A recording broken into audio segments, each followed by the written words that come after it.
ഇന്നത്തെ ദിവസം ഒരു കട്ടൻ ചായയിൽ തുടങ്ങാന്ന് വിചാരിച്ചു. ഇത് വെള്ളപ്പത്തിന്റെ പൊടിയാണ്. നമ്മൾ ആദ്യമായിട്ടാണ് കേട്ടോ മേടിക്കുന്നത്. ഇത് ഇന്നലെ ഐഫയിൽ പോയപ്പോൾ കണ്ടപ്പോൾ ഓഫറിൽ കണ്ടപ്പോൾ ഒരു പൂതി ജസ്റ്റ് ഒന്ന് ട്രൈ ചെയ്ത് നോക്കാന്ന് വിചാരിച്ചിട്ട് മേടിച്ചതാണ്. ഇന്നേ വരെ നമ്മൾ ഒരു പാക്കറ്റും മേടിച്ചിട്ട് ഉണ്ടാക്കിയിട്ടില്ല. അതുകൊണ്ട് തന്നെ മൊത്തം കൺഫ്യൂഷൻസ് ആണ്. പ്രിപ്പറേഷനൊക്കെ അതിന്റെ മുകളിൽ എഴുതിയിട്ടുണ്ട്. പക്ഷെ നമ്മൾ 4-5 പേർക്ക് എത്ര പൊടി എടുക്കണം എന്ന് അതിന്റെ മുകളിൽ എഴുതിയിട്ടില്ല. അങ്ങനെ ആദ്യം ഒരു പാത്രത്തിലൊക്കെ കണക്കെടുത്ത് കുറച്ചൊക്കെ കലക്കി നോക്കി നോക്കുമ്പോൾ മനസ്സിലായി ഇതെവിടെയും എത്തില്ലെന്ന്.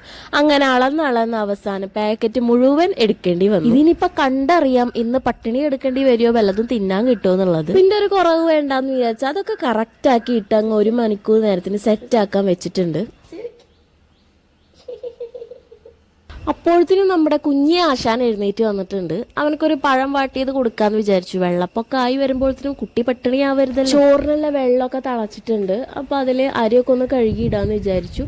സാധാരണ ഉമ്മയാണ് മിക്ക ദിവസങ്ങളിലും ഈ വക പണികൾ ചെയ്യാറ്. പക്ഷെ ഉമ്മ ഒന്ന് ചക്ക ശരിയാക്കാതിരിക്കുകയാണ്, ചക്കൽ ശരി ഉണ്ടാക്കാൻ വേണ്ടിയിട്ട്. അങ്ങനെ 1 മണിക്കൂറിന് ശേഷം ഞാൻ അങ്ങ് തുറന്ന് നോക്കി വെക്കുമ്പോൾ എന്റെ പ്രതീക്ഷകളെല്ലാം തെറ്റി. ഞാൻ വിചാരിച്ചിട്ടുണ്ടായിരുന്നു പുളിച്ച് പൊങ്ങിയ ഒരു നിലക്കായിരിക്കുന്നു.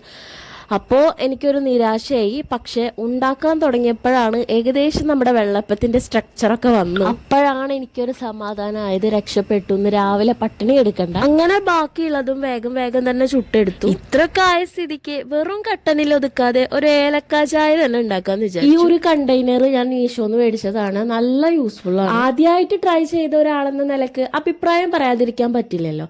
മോശമൊന്നും പറയാനില്ല വെള്ളപ്പത്തിനെ കുറിച്ച്. ഈസി ആയിട്ട് ഉണ്ടാക്കാൻ പറ്റുന്ന ബെസ്റ്റ് ഓപ്ഷൻ. രാവിലത്തെ അൽക്കുലത്തുകളൊക്കെ ഒന്ന് ഒതുങ്ങിയ സ്ഥിതിക്ക് ഇനി ഞാൻ കുറച്ച് എനർജി കേട്ടട്ടെ.